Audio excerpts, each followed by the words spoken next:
that wave is a good 15, 20 feet tall. Easy.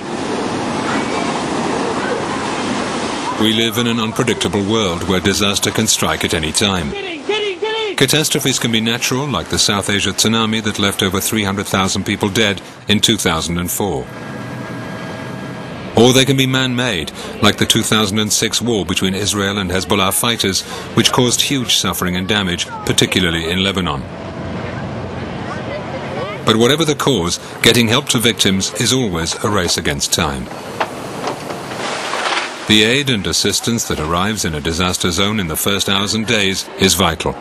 It can make the difference between a catastrophe being brought under control or degenerating into a major humanitarian crisis. All European countries have a long history of dealing with disasters both at home and abroad. They've all drawn up what the experts call national civil protection plans that set out what to do if the unthinkable happens, and include regular training exercises and simulations. These Danish civil protection volunteers are learning advanced first aid techniques, for example. But in 2001, Europe's approach to civil protection entered a new era when EU governments agreed to set up a system that would allow them to pool their resources. The decision created one of the most comprehensive and advanced disaster relief mechanisms anywhere in the world. An essential part of this mechanism is preparation.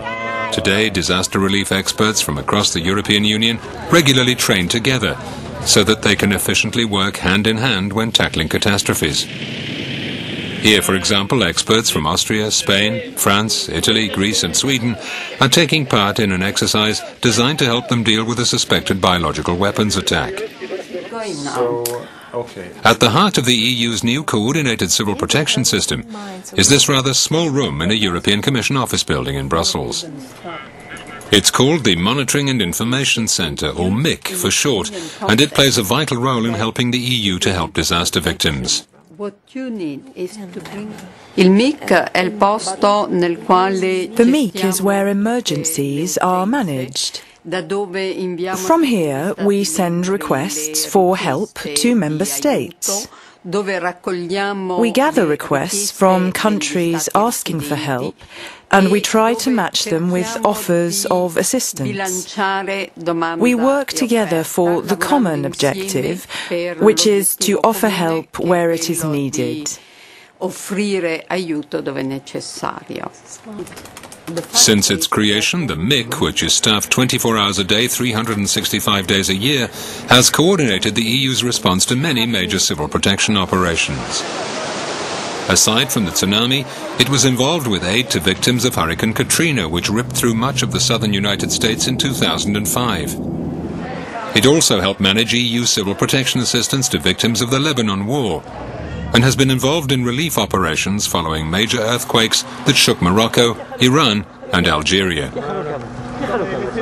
Closer to home, the monitoring centre helped coordinate efforts to combat the pollution caused by the wreck of the Prestige oil tanker in 2002.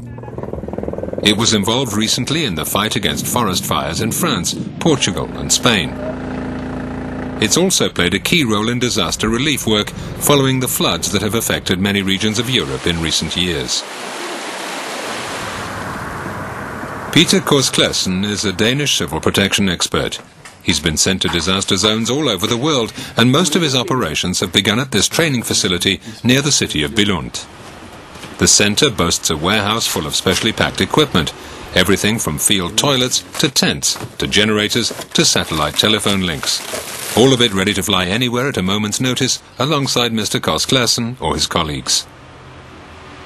His career began before 2001, and he now often works as an EU coordinator on disaster relief operations around the world. So he's well placed to see how the new system has changed the way Europe responds to disasters. Before the system was put in place, we tended to have bilateral assistance from individual EU countries to states that asked for help. Now we're coordinating the way we work much more. We're trying to pull together our efforts so that there's one single aid provider instead of a lot of small individual countries. der støtter den enkelte ressource. Altså a coordinating body, som gør det mere effektivt. The EU's civil protection strategy is constantly under review, with both EU governments and the Union's institutions keen to find new ways to make it work even more efficiently. Of course, the system will never stop disasters happening, but when they do, Europe can now ensure that the right equipment and expertise reaches those who need it as fast as possible.